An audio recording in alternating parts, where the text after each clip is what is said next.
is Primetime Thursday with Diane Sawyer and Charles Gibson. Good evening and welcome to an all-new Primetime Thursday special event as we ring in the new year of 2004. And we begin tonight with a woman everyone is talking about, Charlize Theron, one of Hollywood's celestial beauties who just may walk off with the Oscar next month for her wrenching portrayal of a serial killer. It's a complex new movie called Monster, but that's just part of what we'll be telling you tonight, because as you've also heard, Charlize Theron has a complex and wrenching story all her own. She was just 15 years old when her mother shot her father. For the first time on television, she'll talk about that night. But we begin this with transformation. How do you make a monster out of this movie star?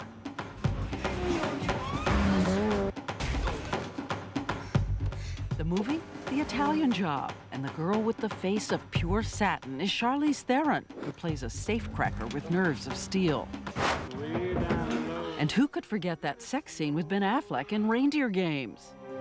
Look at you, it hurts. And what about her ambiguous, inviting beauty inside her house rules? God, you are beautiful. For nearly a decade, she's been one of Hollywood's certified goddesses, 5 foot 10 inches of traffic-stopping red carpet designer-clad glamour.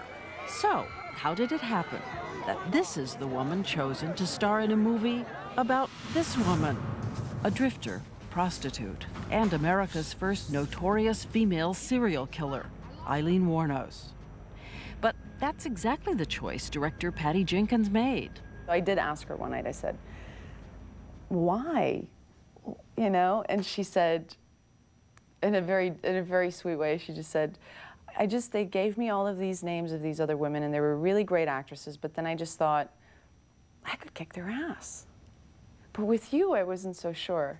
And she's like, it would be a really good fight. But, Is she right? I don't know. I think we should get some baby oil and see who can hang on the longest, you know? Are you tough? I can take care of myself. Theron started preparing for the role by gaining 30 pounds in 3 months, 8 Krispy Kremes at a time. She was only 5'3", and I couldn't imagine. She walks into the courtroom and she carries herself in this kind of, you know, larger than life way, like a blowfish almost. But it was just her way of surviving. Her skin was spray painted to look mottled and damaged. Never made me feel more beautiful in my life. She also had special molded teeth. The result? Simply staggering. Look, that's the real Eileen Warnos on the left. On the right, one of Hollywood's greatest beauties, simply transformed. Theron says just as important, what she learned about a murderess and how it transformed her under the skin. This is a woman, you have to understand, who never experienced love in her entire life. Her mother abandoned her when she was 6 months old. She got raped when she was 13, gave the baby up when she was 14. At the time that she was a teenager, she was sleeping in these woods in the snow. At one point, she does go out and look for a job. She tried so many things. Can I just give it to you straight? See, the truth is I'm a hooker. And I'm trying to clean my life up here, you know, go straight and Christian and all. So if there's anything that you can help me with, So you've been convicted of a felony? Yeah, but see, that was because I was... That's not going to even matter, because the best you're going to get is factory work. Hey, Todd, do we even have any factory work? Sunbeam? Hey! Hey! You think she was crazy? No. I think crazy is too easy of a way to explain it. She'd gone through so much up to that point that I think the closest thing that I could relate her to was like a stray dog. As the movie recounts, Warnos took to the Florida highways, hitchhiking, turning tricks. Warnos has said one night she was violently, anally raped. Here is the real murderess on the stand in court. He was choking me and I was holding it like this, and he said, "Do you want to die, slut?" And I just nodded no. She said it was self-defense that caused her to pull out her gun and kill her first victim, Richard Mallory. Theron says when making the movie, they decided not to rehearse that rape scene. So there, in the dark, she was uncertain what she'd find. I didn't make contact with the actors who were going to play the Johns. And so we shot that scene from the beginning.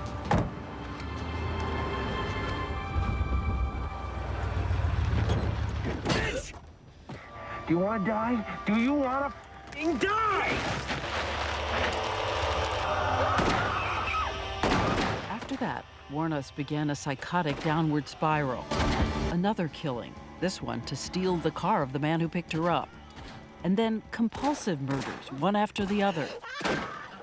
Eventually, it would be the one person she had trusted, her roommate and lover, Tyra, who helped convict her. When Tyra was testifying against her in the courtroom, I mean, there's footage of her just breaking down like a 9-year-old child. And it was like it still didn't sink through. Like she still couldn't believe. This is the scene at trial's end, in the real courtroom. The verdict is read, and Warnos explodes with rage. Somebody who was raped to death. She was sentenced to death. Executed until you are dead, and may God have mercy upon your course. Scumbags of America. Here again, Charlize Theron in the movie. And may you rot in hell, sending a raped woman to death. And you're a bunch of scum, that's what you are. On the day before Eileen Warnos was executed, here she is. She seems ready to end her cracked life. I'm okay. God is going to be there. Jesus Christ is going to be there. All the angels and everything. One of my favorite quotes is by Gandhi when he said, "An eye for an eye will lead to a blind world." And why I love this story is we label people so easily. She's either a monster, or she's crazy, or she's a psychopath. But life isn't that simple. I just don't believe we're that. The human spirit is much more complicated than that. Far from the bright lights of Hollywood, her childhood in South Africa, and a single life-changing moment witness a killing. There were 3 people in that room. I know what happened. When Primetime returns. Primetime Thursday continues with Charlize Theron and the place she calls home, South Africa.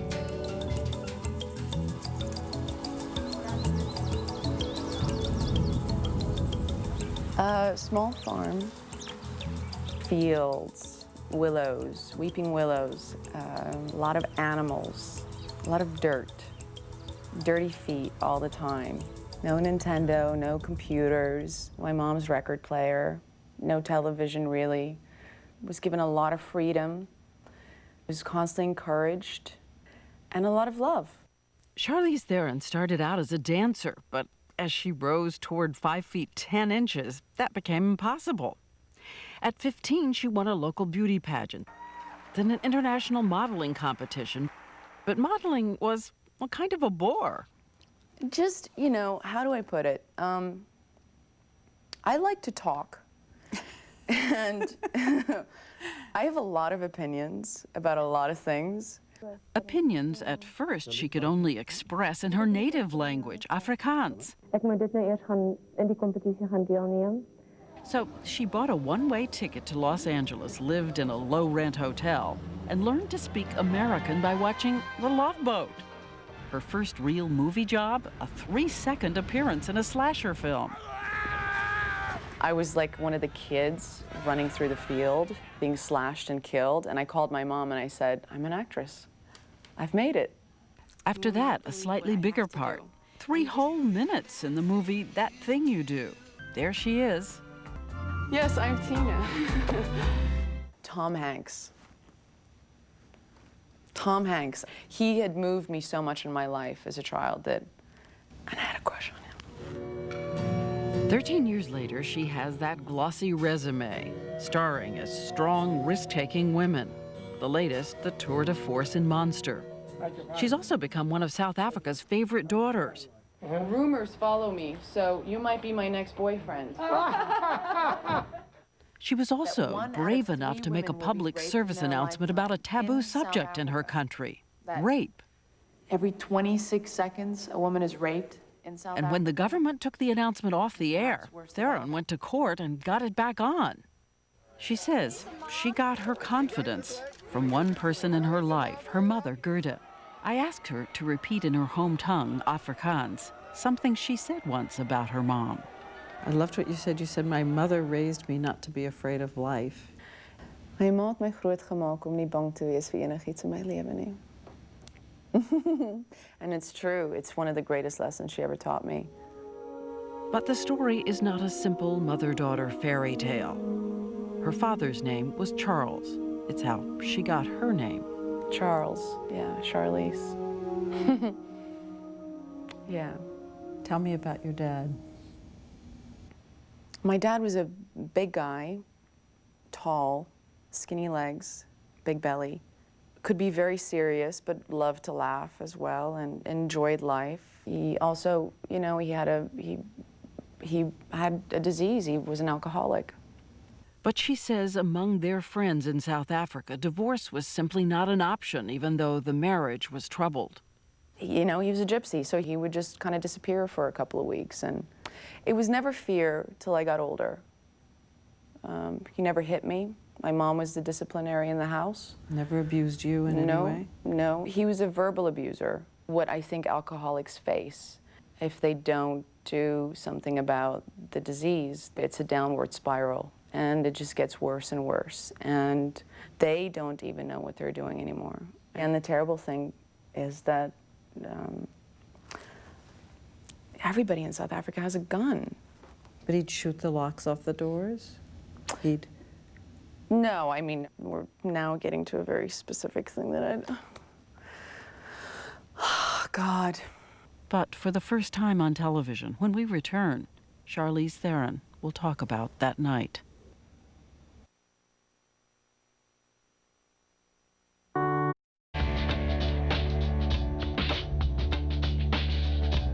We return now to the moment that changed Charlize Theron's life forever. A moment she said you can only redeem by how you live and whom you love.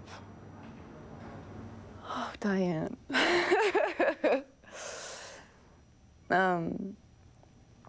You know, the tough thing about things like this is that everybody now knows it's out. You know, for years I just said that he died in a car accident, and because it's not just about me. If it was just about me, I think I could talk about it. But there's so, you know, my mother is involved in that, and she has never asked to be in the spotlight, and she's never asked for any of this. So it is too painful for her to recount graphic details moment by moment, but police documents from June 21st, 1991 tell the story. Charlize Theron's alcoholic father and her uncle are heading home after a night of drinking. An aunt even calls to warn Charlize and her mother that he is coming and he is agitated. Nature gives you instinct, and I knew something bad was going to happen. But You were 15. I was 15, yeah. On arrival, her father begins shooting, first at the locked gate to the home, then shooting through the kitchen door and angrily banging on the door of Charlize's bedroom, saying, according to her mother's testimony, "Tonight I'm going to kill you both with the shotgun." He fires his gun again into Charlize's room. In reaction, her mother grabs her own handgun. What did your mother do? She acted in self-defense. She shot Charlize's father, killing him and wounding the uncle. According to Charlize's sworn police statement, she asked her mom what happened, and the answer came back, "Charlize, I shot them. I shot them." It happened. I wish I could change it. I can't. Nobody can change it. That's what happened. Were you on your mother's side immediately and only, or was there a point at which you had to wrestle with anger and shock? I was there. I was there. So, you know, I saw what happened. No, never. I mean, there were 3 people in that room. I know what happened, and I know that if my daughter was in the same situation, I would do the same thing. No. She was also there in the room where her father lay. But you're 15. You can't even compute what you're seeing, I'm sure. We both were still in such a you don't think it's over. You kind of still think that there's a threat or something terrible still going on. So I think for me it took a long time to sink in what had really happened. You just don't think stuff like that will ever happen to you. It's terrible human nature. You always think it happens to somebody else. It was Charlize who called the police. In the days following, her devastated mother insisted that Charlize leave and resume her life as a student and promising model, while she, her mother, stayed back home to face the investigation on her own. And for her to say, go make something of your life, go do something. That was an extremely brave thing for her to do. Those are the sacrifices, you know, that I think you do for your children, and she always did that. She always put me first. You know, I'm off in Europe living this high life, you know, in the fashion business, being fabulous, and my mother's back in South Africa sitting on a farm that's about to be taken away from her because we're bankrupt, financially ruined. But you didn't worry about a prosecution or? Sure, that was always in the back of my head. It took years and a court hearing, after which the Attorney General ruled no further proceedings would be taken, that the mother had acted to defend herself and her daughter. Charlize Theron has said she has moved on, though she bears the scar of that night on her heart like a tattoo. It's a part of me, but it doesn't rule my life. It's not something that... I can't quite believe. Rule your life, no, but I can't believe there are a lot of times in most days that you're not still there.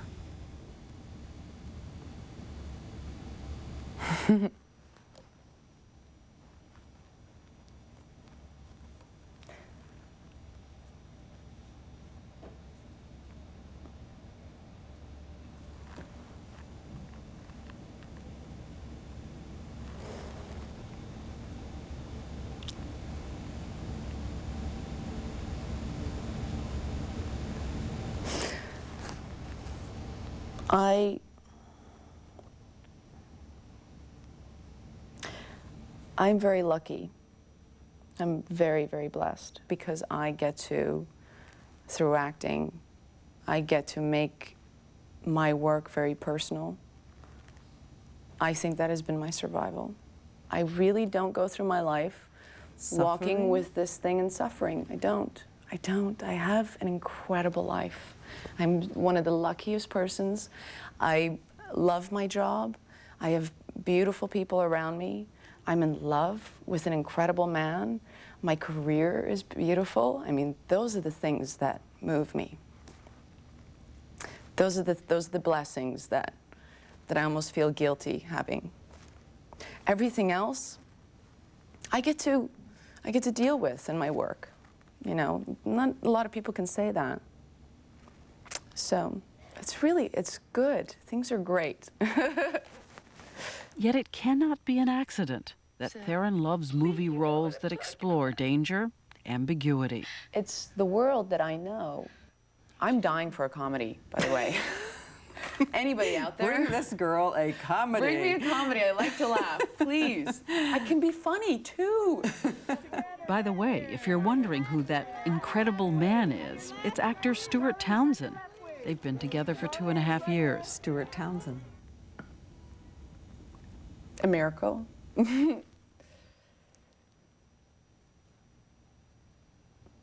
I've just really scored big time. The lotto was scratched and I won. You look good. And now, next month is expected to bring Theron her first Oscar nomination for Monster, the film that explores the mysterious intersection of choice and fate, the dark road from the past into the future. So you've got one free pass to go back and do something differently in your life. For you to do it differently, what would you do? There's only one thing. There's only one thing. And I would force my parents to get a divorce. That would be it. The rest of it, it's been an incredible journey. Charlize Theron has already been nominated for a Golden Globe Best Actress Award for her work in Monster, which opens around the country tomorrow. We'll be back. Next.